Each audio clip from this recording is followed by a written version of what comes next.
یہاں تک کہ بعض اوقات پورا عالم بن جاتے ہیں اور قرآن کریم کا صحیح پڑھنے کا طریقہ.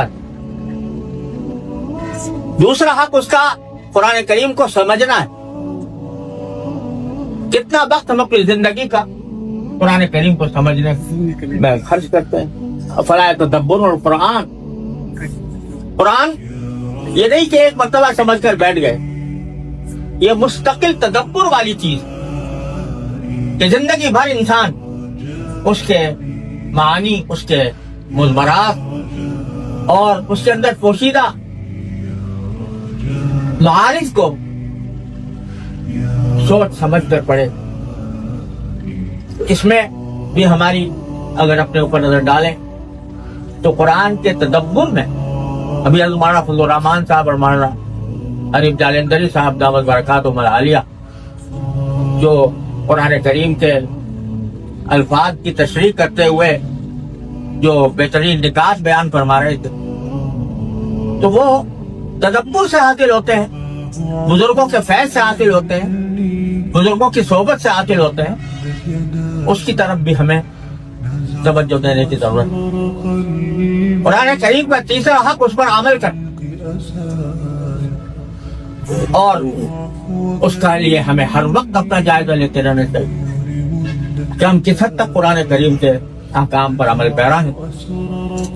چوتھا حق اس کا پیغام پہنچانا،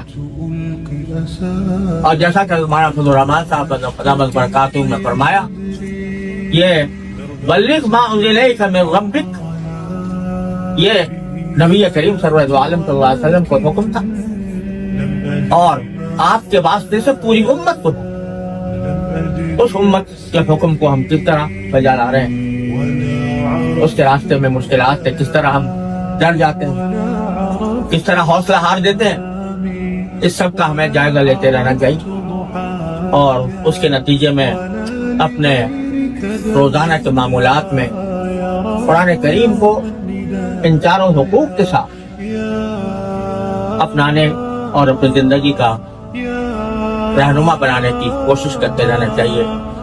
بہت ڈر اس بات سے لگتا ہے کہ نبی کریم سرور دو عالم صلی اللہ علیہ وسلم کی شفاعت ہمارا آخری سہارا ہے، لیکن قرآن یہ کہتا ہے اذ یقول الرسول یا رب ان قوم اتخذوا هذا القرآن مہجور.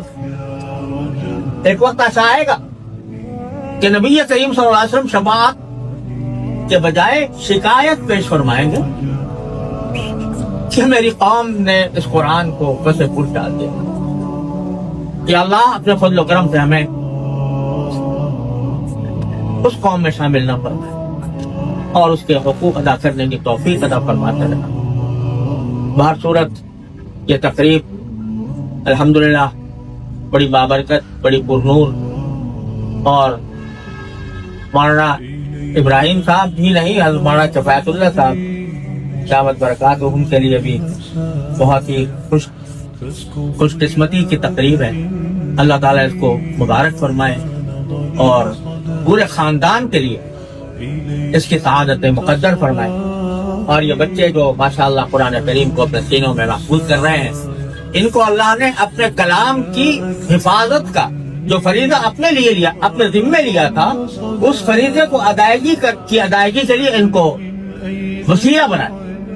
ایک کتنی بڑی عظیم سعادت ہے. اللہ تبارک و تعالیٰ اس کا حق ادا کرنے کی توفیق عطا فرمائے اور ان بچوں کو قرآن کریم کے انوار و برکات سے سرفراز فرمائے، پورے خاندان کو سرفراز فرمائے. اب ہم سب دعا کر لیں. اللہم صلی علی سیدنا محمد وعلی آل سیدنا محمد